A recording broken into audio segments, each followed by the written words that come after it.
Vamos a abrir nuestra Biblia hoy en el libro de Mateo y solo vamos a leer esta porción una vez y después vamos a seguir a otras porciones. Mateo 23, versículo 23. Dice: "Ay de vosotros, escribas y fariseos, hipócritas". Dice: "Porque diezmáis la mente y el eneldo y el comino y dejáis lo más importante de la ley, la justicia, la misericordia y la fe". Dice: "Esto era necesario hacer sin dejar de hacer aquello". ¿Qué dice? Esto era necesario hacer sin dejar de hacer aquello. ¿Sí? Y la pregunta en esta mañana y la reflexión, el título de la reflexión en esta mañana es: ¿qué nos falta por hacer? La semana pasada hablamos que Dios no retarda sus promesas, sino que tiene un propósito de salvación, de bendición y de formación para todos. Pero hoy vamos a hablar de eso que hace falta, que nos hace falta a nosotros para que alcancemos las promesas, aunque ya sea el tiempo de Dios para que alcancemos esas promesas. Cuando los israelitas entraron y conquistaron la tierra prometida, se quedaron unas tribus sin conquistar. Y el Señor les dijo: ¿y qué esperan que no van y conquistan? Que no van y toman lo que les he dado. Les faltaba algo. Les faltaba hacer algo más. Ya tenían ahí la tierra, pero no la habían ido a tomar. ¿Qué nos falta? A ti y a mí. Si ya es el tiempo de Dios que tomemos promesas que Él nos ha hecho. Si ya es tiempo de Dios que andemos en la conquista que Él quiere. Aún conquistándonos a nosotros mismos, conquistando emociones, venciendo temores que tenemos en nosotros, que nos impiden avanzar. Nos impiden avanzar a nivel académico, nos impiden avanzar a nivel laboral, nos impiden avanzar a nivel familiar, nos impiden avanzar a nivel personal. Hay cosas que nos tienen estancadas y que Dios nos ha dicho que hagamos para salir de ese estancamiento, pero no lo hemos hecho. Andamos buscando llenar el vacío de nuestro corazón con cosas que nos dejan cada día más vacíos. Hablemos de eso que nos falta por hacer, de eso que debía haber hecho y aún no lo he hecho. De eso es lo que vamos a hablar en esta mañana. Vamos a Proverbios, capítulo 4, versículo 10, la primera parte de Proverbios, nada más. Dice esa primera parte, dice: "Oye, hijo mío, y recibe mis razones". En la Nueva Traducción Viviente dice de la siguiente manera: "Hijo mío, escúchame y haz lo que te digo". Hijo mío, ¿qué? Escúchame. ¿Y qué? Haz lo que te digo, porque a veces escuchamos para darnos por enterados, pero no hacemos lo que nos dice. Vamos a ir a Juan capítulo 2, versículo 5. Su madre dijo a los que servían, ¿qué les dijo? Haced todo lo que os dijere. Hagan todo lo que Él les diga. Hagan todo lo que les diga. Prácticamente las mismas palabras que hay en Proverbios 4:10. Oye, hijo mío, escúchame y haz lo que te digo. Y a veces nos falta eso, hacer lo que Dios nos dice que hagamos. Y el capítulo 11 de Hebreos es un resumen de esas personas que hicieron lo que Dios les mandó, por loco que les pareciera, que no cuestionaron a Dios, creyeron e hicieron lo que Dios les dijo que hicieran. Y cuando hicieron lo que Dios les dijo que hicieran, dice la palabra que apagaron fuegos impetuosos, que cerraron bocas de leones, etcétera. Y aún por fe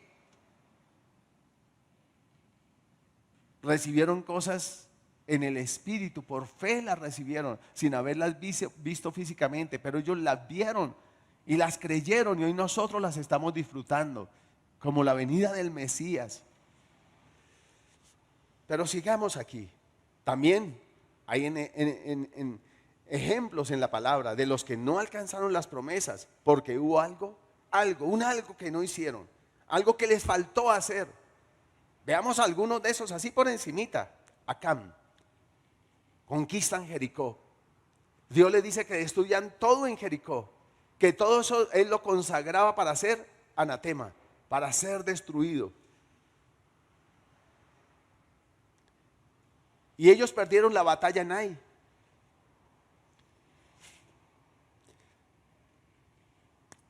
Y cuando perdieron la batalla en Ai, Josué se quejó con Dios delante de Dios y el Señor le dijo, yo tengo la culpa, ustedes han pecado, el pueblo ha pecado. Hay algo que no hicieron, pero sí hicieron algo diferente a lo que yo les mandé. El pecado consiste en eso, en no hacer lo que Dios nos manda para hacer lo que a nosotros nos parece mejor. Y entonces la suerte da en Acán y es descubierto Acán. Y entonces Acán le dice a Josué, hijo mío, declárame qué has hecho. Y entonces dice Acán, bueno, la verdad es que vi un manto y me pareció bueno, un manto babilónico y me pareció bueno, vi un lingote de oro y vi una plata y eso me pareció muy bueno. Y entonces él se lo tomó para sí, fue y lo escondió debajo de su tienda. ¿Sabes que a veces eso que nos falta por hacer o que dejamos de hacer para hacer otra cosa trae destrucción, y eso trajo destrucción, derrota al pueblo, pero también destrucción a Acán y a toda su casa? Porque uno va y se lleva eso a la casa, uno no lo deja afuera. Y trajo destrucción. Toda esa tierra se la había dado a Dios. ¿Por qué no la poseyó? Porque le faltó obedecer al Señor, destruir lo que Dios le mandó. ¿Y cuántas cosas Dios nos ha mandado destruir en nuestra propia vida y no lo hemos hecho? A veces la falta de perdón. A veces nos parece que Dios es injusto cuando nos manda perdonar, cuando nosotros decidimos que eso no tiene perdón de Dios. O no hemos destruido el orgullo y lo hemos ocultado. Todas aquellas cosas, ¿por qué Dios les mandaba destruir eso? Porque los iba a destruir tarde o temprano. Más allá de destruir la plata y el oro, era destruir la codicia de sus corazones. Yo no puedo destruir algo que estoy codiciando en mi corazón. El profeta joven, una vez hubo un profeta joven, ¿sí? Esto lo van a encontrar en Primera de Reyes 13, 17 a 22. Pero en todo ese capítulo 13 ustedes van a encontrar lo del profeta joven. No lo vamos a leer, solo les voy a hacer un recuento. Y Dios le manda a dar una profecía y le dice, vaya, entre al lugar, profetice y profetice contra el altar y no se regrese por el mismo camino, vaya por otro camino, no se quede ni coma nada en ese lugar. Y el hombre lo hizo tal cual. Pero se levantó un profeta viejo y va y lo alcanza y le dice, yo soy profeta como tú y el Señor me manda a decir que venga a mi casa, que coma, que se quede esta noche y que mañana viaje. Y al otro día el profeta joven muere. ¿Qué le faltó al profeta joven? Obedecer lo que Dios le mandó. Dios no va a cambiar. Si Dios te dio una palabra, esa palabra es por la cual tienes que caminar día y noche, día y noche. Vendrá alguien a decirte, Dios dice tal cosa, pero es que ya Dios me dijo y Él no se va a contradecir. Dios no cambia. Si Él me dijo que fuera, profetizara y no me quedara en el lugar ni regresara por el mismo camino, sino que me fuera por otro camino, pues eso voy a hacer. Y salió y se fue. Y lo hizo así hasta cuando le dijeron que había otra palabra de parte de Dios. No, la palabra que Dios dijo es la que Él dijo, punto. Y Él no va a cambiar de palabra. Y a veces nos falta eso, acallar la voz del enemigo. El enemigo viene a hablarnos y nos sentamos a hablar muy horondos con él. Eso le pasó a Eva. Esa le pasó a Ananías y Zafira. Se sentaron a hablar y a escuchar y a parar oído a otras voces. Y no se quedaron sentados en la palabra que Dios había traído a sus corazones y a sus vidas. Y nos apartamos de la palabra que Dios nos ha dado. ¿Y qué le faltó a aquel hombre? Permanecer en la palabra. ¿Qué nos falta muchas veces a nosotros? Permanecer en la palabra. Permanecer en esa palabra que Dios nos ha dicho. Hay que permanecer. Israel frente a las murallas de Jericó. También, ¿qué les faltó? Les faltó un centavo para el peso. Ya estaban ahí. Dios les había entregado eso. Dos hombres hablaron bien del lugar y declararon que Dios les había dado esa tierra, pero Dios se levantaron a decir, no, a nuestro parecer éramos para ellos como cucarachas, eso no, nos van a tragar, es tierra que traga a la gente. Y ese centavo para el peso los llevó a vivir 40 años en el desierto.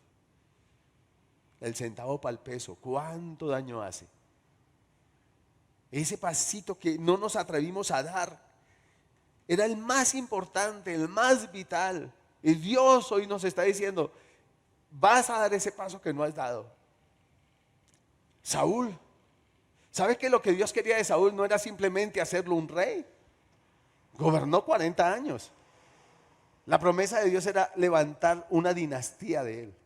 O sea, lo que hizo con David, que levantó una dinastía y de él nació el Mesías. Una dinastía que permaneciera para siempre. Lo iba a hacer con Saúl. Pero a Saúl le faltó el centavo para el peso.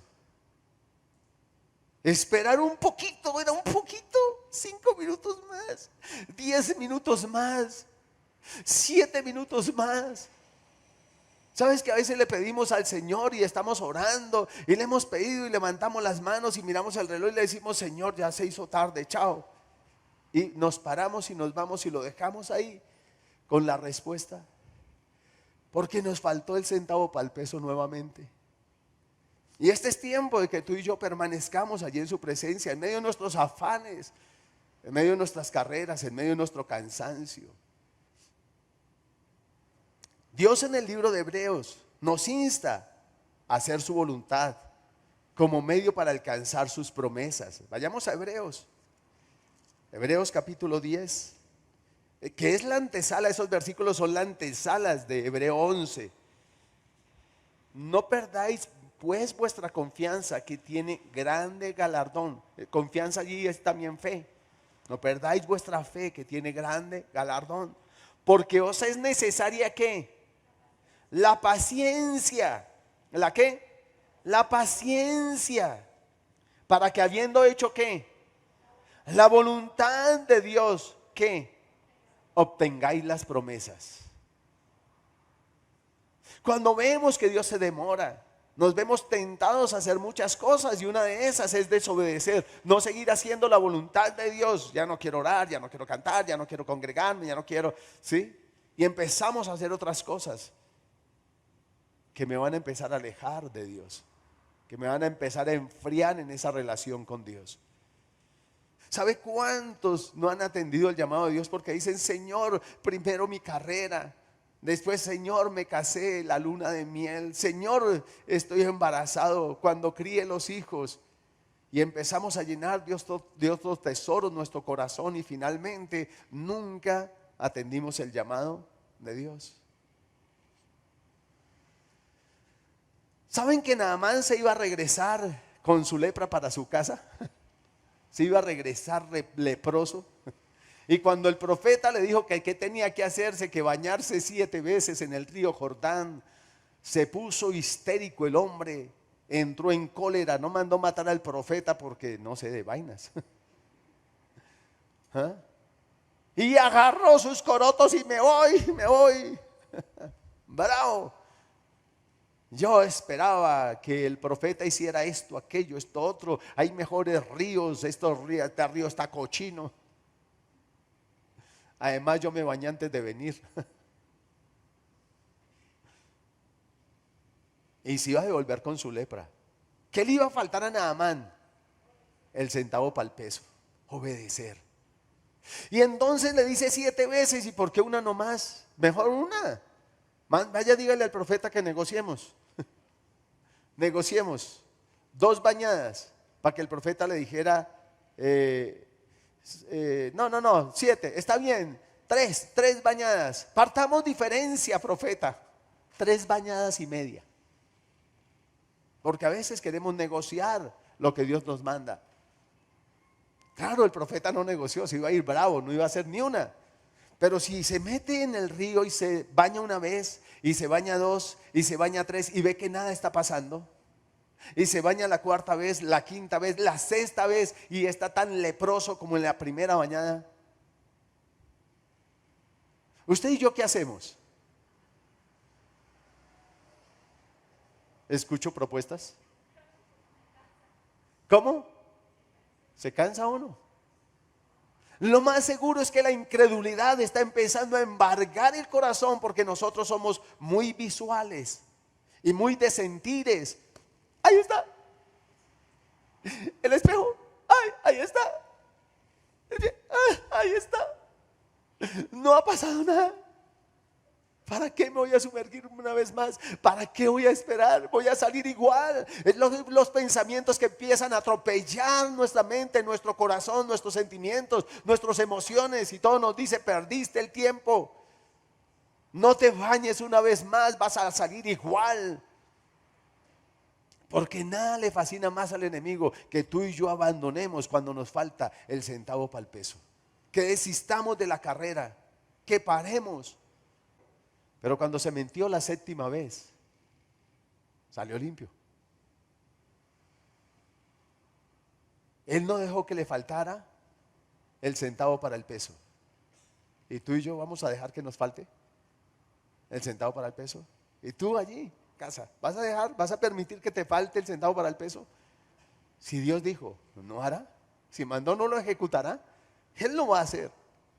¿Saben que hay personas que se van a condenar no por lo que hicieron, sino por lo que les faltó hacer? Vayamos a Juan, capítulo 3, versículo 14 a 18. Y como Moisés levantó la serpiente en el desierto, así es necesario que el Hijo del Hombre sea levantado, para que todo aquel que en él cree no se pierda, mas tenga vida eterna. Es a él fue levantado para que a él miren todos los términos de la tierra y ser salvos. Porque de tal manera amó Dios al mundo que ha dado a su Hijo unigénito, para que todo aquel que en él cree no se pierda, mas tenga vida eterna. Porque no envió Dios a su Hijo al mundo para condenar al mundo, sino para que el mundo sea salvo por él. El que en él cree no es condenado, pero el que no cree ya ha sido condenado porque no ha creído en el nombre del unigénito Hijo de Dios. Y esta es la condenación, que la luz vino al mundo y los hombres amaron más las tinieblas que la luz, porque sus obras eran malas. No querían salir de ahí, no querían dejar esto o aquello otro que ellos saben en su corazón que están haciendo mal. Ellos lo saben, tú y yo lo sabemos. Pero a veces no queremos dejar eso. Hay personas que dicen, no, yo si me vuelvo cristiano tengo que dejar mi pocholita. Y no queremos. Y entonces hay las personas que se van a condenar simplemente porque no vinieron, no creyeron en él, no le recibieron, les faltó eso. No dejaron aquello que estaban amando en su corazón, que los estaba atrayendo y seduciendo. No lo quisieron dejar. Y entonces terminaron condenados. La condenación no es por pecar, porque Jesús fue a la cruz y cargó el pecado de todos nosotros. Y el pecado tuyo y mío, toda esa deuda fue juzgada en Cristo Jesús, nuestra deuda cancelada. Así que nadie se va a condenar por esa deuda, se va a condenar porque no quisieron la salvación, porque no quisieron mirar a Él y decirle: Señor, sí, yo sí quiero. ¿Qué nos falta hacer? Puede ser libre ya. Si usted no es libre, si usted sabe que está en esclavitud del pecado, hoy puede ser libre. Solo mira a Jesús. Crea en Él. Crea que es el Hijo de Dios, que se hizo carne, que es Dios que se hizo carne, que habitó entre nosotros, que le amó de tal manera que fue a la cruz, no habiendo cometido ningún pecado, para morir en tu lugar y en mi lugar, en nuestro lugar, para pagar nuestra enorme deuda, para dejarnos ir libre. Nadie se va a condenar por todo el pecado que hizo, se va a condenar por no venir a la luz. Hay tantos a los que nos hace falta el centavo para el peso. ¿Saben que de esto le habló Jesús al joven rico? Mateo 19, vayamos y verá. Mateo 19. Entonces vino uno y le dijo, ya lo tenemos, ¿sí? Dice: Maestro bueno, ¿qué bien haré para tener la vida eterna? ¿Qué bien haré para tener la vida eterna? Todos vamos a tener una eternidad, ojo. Pero unos una eternidad con Dios y otros una eternidad separados de Dios. Y aquel joven le está diciendo, ¿qué haré para tener esa vida eterna allí en el reino? Y él le dijo, ¿por qué me llamas bueno? Ninguno hay bueno sino Dios, sino uno, Dios. Mas si quieres entrar en la vida, guarda los mandamientos. Le dijo, ¿cuáles? Jesús dijo, no matarás, no adulterarás, no hurtarás, no dirás falso testimonio, honra a tu padre y a tu madre, y amarás a tu prójimo como a ti mismo. El joven le dijo, todo esto lo he guardado desde mi juventud, pero le hace una pregunta, ¿qué más me falta? ¿Qué más me falta? Y quizá tú también le tengas que hacer esa pregunta y yo le tenga que hacer esa pregunta al Señor. ¿Qué más me falta, Señor, para obtener todo lo que tú quieres darme? Para estar en más intimidad contigo, para que tu propósito sea en mí, para que estar en el centro de tu voluntad. ¿Qué más me falta, Señor? Jesús le dijo, si quieres ser perfecto, anda, vende lo que tiene y dalo a los pobres y tendrás tesoro en el cielo y ven y sígueme. Oyendo el joven esta palabra, se fue triste porque tenía muchas posesiones. No quería dejar eso que estaba, por lo que vivía. Él vivía para sus tesoros, para sus riquezas y por sus riquezas. Y a veces nos cuesta dejar eso. Nos cuesta desprendernos de esas cosas. Y el joven se fue triste. Y la razón de su tristeza, dice, era porque tenía muchas posesiones. Entonces Jesús dijo a sus discípulos, de cierto os digo que difícilmente entrará un rico en el reino de los cielos. Otra vez os dijo que es más fácil pasar por el ojo de una aguja que entrar un rico en el reino de Dios. Ahora, ¿se refería el Señor, se estaba refiriendo a la riqueza material? No, se estaba refiriendo a eso que llega a ser una riqueza en nuestro corazón. ¿Cuál es tu tesoro? Eso que te terminará o te aleja de Dios o te impide seguir al Señor de todo corazón. O que hace que el Señor no ocupe plenamente el trono de tu corazón. Él no va a compartir ese lugar con nadie. Dame, hijo mío, tu corazón. Dame. Sí, Él te va a dar carro, casa y beca, pero que el carro, la casa y la beca no sean el centro de tu corazón, sino que Él sea el centro de tu corazón. Para que el día que ya no esté el carro, la casa y la beca por aquellos avatares de la vida, tu corazón permanezca en Dios, como fue el caso ¿de quién? De Job. Con familia, sin familia, con riquezas, sin riquezas, con amigos, sin amigos, Dios seguía siendo el tesoro de su corazón. Nada lo movió, nada lo movió. Pero a nosotros nos mueve, cuando se nos pincha el carro nos mueve. ¿Y qué copa tu corazón? Yo tenía una fábrica antes de llegar acá. O cuando llegué acá tenía una fábrica. Pero cuando estaba en Chapinero recuerdo que mis hermanas me decían, Misael, a usted le roban. Y yo le decía, yo no voy a cuidar una manguera. Yo no voy a dejar de ir a la iglesia, hacer lo que tengo que hacer por cuidar una manguera. Si algo me quitan, Dios me lo retribuye multiplicado. Dios me lo retribuye mucho más abundantemente. Lo que se recogen es lo que quedó para los pobres. Dios les bendiga y les multiplique. Amén.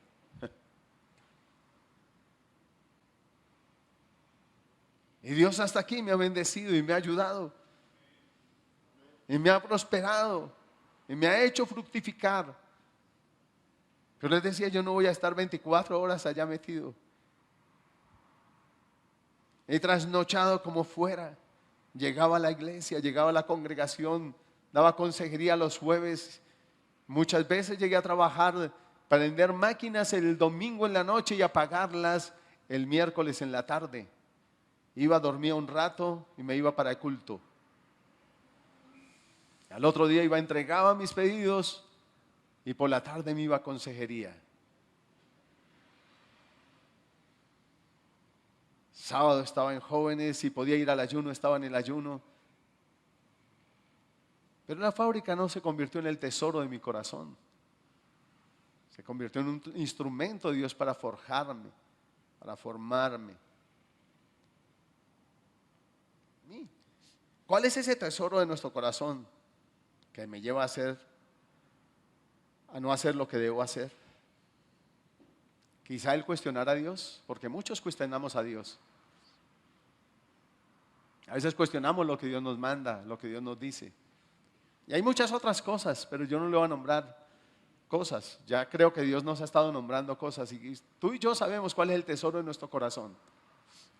Yo quiero hacer una palabra que Dios ha clavado en mi corazón desde la madrugada. Es, ¿qué hubiera pasado si Marta y María no mueven la piedra? ¿Qué hubiera pasado si aquel niño que tenía los 2 peces y los 5 panes no los suelta, no los entrega, no los da? ¿Qué hubiera pasado si Jairo no hubiera esperado, sino que se hubiera ido a enterrar a su hija? ¿Qué hubiera pasado si Naamán no se hubiera sumergido las 7 veces? ¿Qué hubiera pasado si Israel el último día, en vez de dar 7 vueltas, hubiera dado 6? ¿Qué hubiera pasado si María, en vez de decir hágase en mí tu voluntad, hubiera dicho: se van a enterar que estoy embarazada, me van a apedrear, esto es loco? No. ¿Qué hubiera pasado?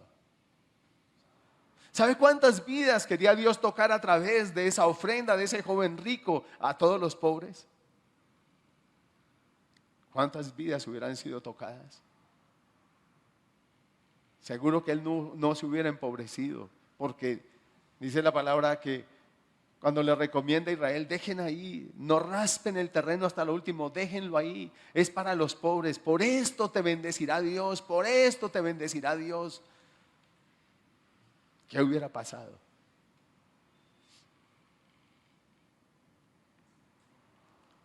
¿Sabe cuántas vidas Dios quiere tocar a través de ti? A veces le decimos: Señor, derrama avivamiento, y Él dice: yo lo quiero derramar, pero tienes que darme lo que no me has dado. Tienes que hacer lo que aún no has hecho. Tienes que soltar lo que aún no has soltado. A veces esperamos que Dios lo haga por nosotros y Él no lo va a hacer por ti. Tú sabes que tienes que hacer. Él también quiere tocar, como el joven rico, lo que te falta por hacer. ¿Qué no has hecho? ¿Tienes miedo de hacer el oso? ¿Qué tienes que soltar? Que tienes que decirle: Señor, yo hoy entrego eso, yo hoy lo suelto, yo te quiero a ti. Y ayúdame a no volver a tomar eso, ayúdame a tomar una decisión radical hoy por ti. Si tú nunca has recibido al Señor, hoy es día que tomes una decisión por Él. Hoy es día que le digas: Señor, yo te quiero en mi vida. Yo sí quiero esa vida eterna que tú viniste a dar, esa vida abundante que tú viniste a dar, eso que te costó la vida a ti para darme a mí. Yo lo quiero, Señor. Si hoy quieres recibir a Jesús y decirle: Señor, yo quiero dejar eso y quiero dar el paso para esa vida de verdad, de vida, de victoria, yo hoy te quiero en mi corazón y en mi vida, Señor. Haga conmigo esta sencilla oración. Jesús, tú dejaste todo por mí. Te hiciste carne. Eras sin pecado y por mí te hiciste pecado. Tomaste mi lugar y fuiste por mí a la cruz. Y a mí me dejaste libre. Me dejaste ir en paz. Jesús, gracias por haber aceptado que el Padre juzgara mi pecado en ti. Gracias por amarme tanto para ocupar mi lugar. Jesús, hoy te recibo como mi Salvador. Dile: mi vida está como tú la ves, como tú la conoces, pero sé que tú la puedes transformar. Hazlo conmigo, Señor. Haz de mí una nueva criatura. Llena el vacío que hay en mi corazón que tú conoces. Llénalo, Padre. Llénalo con tu presencia, llénalo con tu amor y reciba ese amor. Él está en este lugar, Él está ahí para ti. Dile: Señor, dame libertad. Tú sabes que me ha estado esclavizando. Dame libertad. Tú viniste para hacerme libre. Jesús, dígale allí: lávame con tu sangre y da un vuelco radical a mi vida. Lo necesito y lo quiero. Doy el paso a ti, a mirarte a ti para ser salvo. Gracias por hacer de mí una nueva criatura y gracias por entrar en mi corazón. Te lo entrego para que tu trono sea establecido en él. Amén y amén.